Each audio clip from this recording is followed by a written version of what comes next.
नमस्कार दोस्तों, स्वागत है आपका 69,000 शिक्षक भर्ती परीक्षा के अपडेट न्यूज में। तो थर्ड काउंसलिंग के लिए अब 22 फरवरी को अभ्यर्थियों ने जंग ए ऐलान का घोषणा कर दिया है। उनके अनुसार ये आर या पार की जंग होगी। कारण क्या है कि थर्ड काउंसलिंग यानी जो रिक्त सीट है लगभग जो 9,000 से 10,000 के बीच में है, उस पर काउंसलिंग कराने के लिए जो मंत्री जी से कल बात किया गया था, तो उन्होंने स्पष्ट रूप से क्या कह दिया था कि अभी जब तक संशोधन वाला नहीं हो जाएगा तब तक हम इस पर कोई भी निर्णय नहीं ले पाएंगे। लेकिन थर्ड काउंसलिंग हम हर हाल में कराएंगे, ये मंत्री जी भी बार बार कह रहे हैं। वहीं अभ्यर्थियों की ओर से कहा जा रहा है कि थर्ड काउंसलिंग आप करा दीजिए। जो संशोधन वाला जो निर्णय अभी तक नहीं ले पाए हैं उनके न्याय विभाग, उसकी जो भी संख्या हो, जैसा कि मंत्री जी के अनुसार बता रहे थे लगभग 1,000 से ज्यादा है, तो अभ्यर्थियों का कहना है कि 1,000 सीट रोक करके आप थर्ड काउंसलिंग करा दीजिए। बाकी जब संशोधन वाला मैटर क्लियर होगा, जो बचेगा सीट उस पर फिर करा दीजिएगा। तो मंत्री जी की ओर से क्या कहा गया था कि हम संशोधन के बाद सोचेंगे। मतलब साफ है कि प्रतीक्षारत साथियों के लिए उनकी मंशा ठीक नहीं है।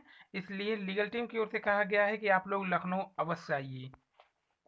वहीं लखनऊ सेक्रेट के लिए हर जिले की टीम अब रवाना हो रही है लखनऊ। मंत्री जी के बयान के बाद से ही कल से ही भीड़ जुटने लगी है लखनऊ में। पहले तो जो संख्या कम थी थोड़े बहुत और बढ़ने लगी है।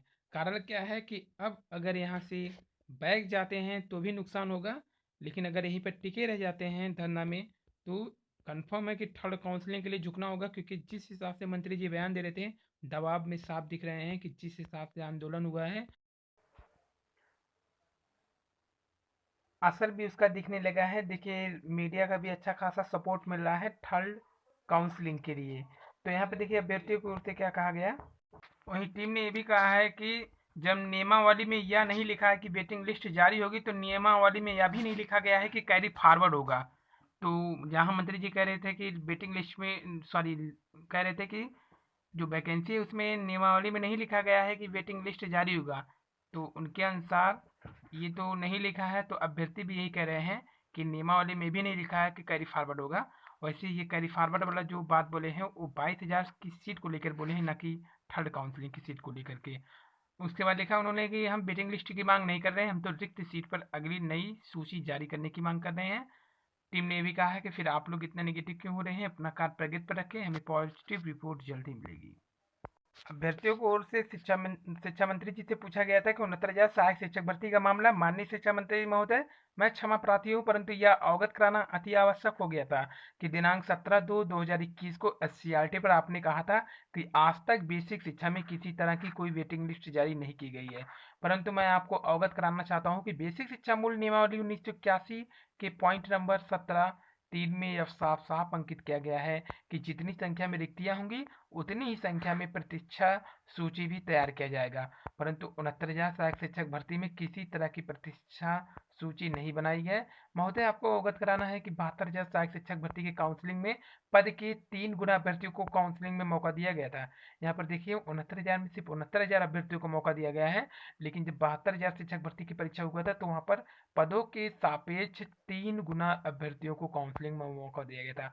आपको यह भी अवगत कराना है कि जो भी अभ्यर्थी, जैसे कि उन्होंने अपना आवेदन गलत भरा, जो लोग विज्ञप्ति में अंकित तय समय तक अपने शैक्षणिक योग्यता फुल नहीं किए थे, अगर उनके मैटर को एक साथ ही आप क्लियर कर दिए गए होते, यानी कि सब पर निर्णय ले लिया गया होता, तो आज थर्ड काउंसलिंग यानी रिक्त सीट वाला, जो कि कुछ पॉइंट से जो अभ्यर्थी बाहर हैं 0.01 या 0.04 से, तो अब तक वो भी इस चयन सूची में स्थान पा गए होते। यानी संशोधन कितनी बार हुआ, सबको एक साथ ही निर्णय ले लिया गया होता तो अभ्यर्थियों को परेशानी नहीं झेलनी पड़ती। कारण क्या है, लगातार धरना के बाद एक एक संशोधन किया जा रहा है। जय बार धरना हो रहा है तय बार संशोधन हो रहा है। अगर सभी पर बैठकर एक साथ निर्णय ले लिए होते, जो भी गलतियां हुई हैं, गलतियां विभाग भी करता है बार बार अपने विज्ञापन जारी करने के बाद, जैसे कि आप इसमें ही देख सकते हैं जूनियर की वैकेंसी, उसमें सिर्फ स्नातक लिखा है, कहीं बीएड और बीटीसी या फिर टेट का उल्लेख ही नहीं किया है। तो अब देखिए 10 दिन बाद जारी होगा उसका विज्ञापन, या फिर जो विज्ञापन पीएनपी द्वारा जारी किया गया काफ़ी बार थर्ड, अरे सॉरी, सेकंड काउंसलिंग के लिए, उसमें भी कई बार गलतियां किया, उसको भी सुधारा गया। तो जब गलतियां विभाग कर देता है, अगर अभ्यर्थी से हो गया तो उस पर भी उनको मौका दे करके एक साथ ही सारी मैटर निपटा देना चाहिए था। सब कुछ क्लियर होने के बाद तब थर्ड काउंसलिंग के लिए इतना आंदोलन करने की जरूरत नहीं होती। यहाँ पर लिखा गया था, महोदय से विनम्र आग्रह है कि क्या उपरोक्त बिंदुओं पर सहानुभूतिपूर्ण विचार करते हुए यथाशीघ्र बची हुई सीटों पर नई चयन सूची जारी करने की असीम कृपा करें, जिसके लिए हम सभी प्रतीक्षारत अभ्यर्थी आपकी रहेंगे। धन्यवाद। उपरोक्त तथ्यों का प्रमाण भी आपके अवलोकन हेतु संलग्न कर रहा हूँ। और ये संलग्न पत्र है जिसमें पदोन्नति की प्रक्रिया, किस पद संबंध में पदोन्नति होगी, कैसे, और उसी के नीचे देखिए पूरा मैटर यहाँ पर आया है कि कैसे क्या क्या करना है। यहाँ पर बताइए, लिखा गया है देखिए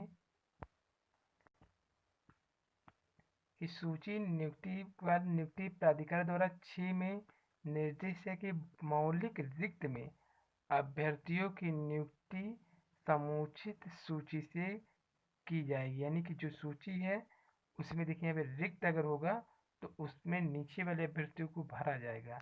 तो ये जो संलग्न किया गया है वो है अभ्यर्थी के द्वारा। तो मंत्री जी के बयान के बाद भी अभी तक अभ्यर्थी डटे हुए हैं लखनऊ एससीईआरटी पर। कारण क्या है कि जब तक रिक्त सीटों पर काउंसलिंग नहीं कराएगी गवर्नमेंट विभाग मंत्री जी, तब तक अभ्यर्थी भी अब वहाँ पर अडिग हो चुके हैं।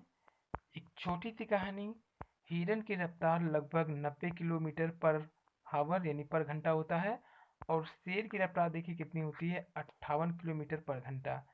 इसके बावजूद भी जो शेर है अक्सर हिरन का शिकार हो जाता है, क्योंकि हिरन को लगता है वह शेर से कमजोर है। यही खौफ उसे बार बार पीछे मुड़कर देखने को मजबूर करता है, और हिरन का हौसला और रफ्तार दोनों कम हो जाते हैं। इसलिए आप खुद पर यकीन रखिए, पीछे मुड़कर मत देखिए, आप अपने सपने और लक्ष्य पर अडिग रहिए। कोई भी आपका साथ दे या न दे, खुद पर यकीन रखिए। और शिक्षक भर्ती में पेश की आशंका, सीएम को भेजा पत्र। शिक्षक भर्ती परीक्षा में मानक की अनदेखी का आरोप लगाते हुए प्रतियोगी छात्र जगन्नाथ शुक्ल ने मुख्यमंत्री समेत अधिकारी को पत्र भेजा। बताया कि एनसीटी द्वारा स्नातक में 50% की बाध्यता को लेकर 21 नवंबर 2019 को संशोधित नोटिफिकेशन प्रभावी है। अभी तक इसी आधार पर पीएनपी शिक्षक पात्रता परीक्षा टेट ले रहा था, लेकिन राज्य सरकार ने जूनियर अध्यापक की योग्यता संदर्भ में बेसिक शिक्षा नियमावली में संशोधन करके स्नातक में 50% अनिवार्य कर दिया है। हाल ही में राज्य सरकार ने इस भर्ती का विस्तृत कार्यक्रम जारी कर दिया है। विज्ञापन 18 फरवरी को जारी होने की उम्मीद थी, लेकिन अब 10 दिन इसे और बढ़ा दिया गया। और खंड शिक्षा अधिकारी भर्ती आरक्षण में अनियमितता पर जवाब तलब हुआ है। 22 जनवरी को ड्यूटी से गायब रहे 17 शिक्षकों का वेतन कटा। एक सप्ताह बाद अब आएगा, आज नहीं आया विज्ञापन। और मुख्यमंत्री जी को पत्र लिख करके थर्ड काउंसलिंग के लिए रिक्वेस्ट कर रहे हैं अभ्यर्थी। और डिग्री कॉलेज में अगर देखें तो हिंदी और केमिस्ट्री में सबसे ज़्यादा पद हैं। प्रदेश के एडेड डिग्री कॉलेज में हिंदी केमिस्ट्री में छात्र छात्राओं को सर्वाधिक मौके मिलेंगे। प्रदेश में डिग्री कॉलेज में अब तक सर्वाधिक रिक्तियां हैं। इसमें पूर्व विज्ञापन 47 में 1650 पदों पर नियुक्तियां हुई थी। प्रस्तावित विज्ञापन में कुल 2002 पदों पर असिस्टेंट प्रोफेसर की नियुक्तियां होंगी। इसमें 1728 पद कोएड, जबकि 274 महिला डिग्री कॉलेज में रहेंगे।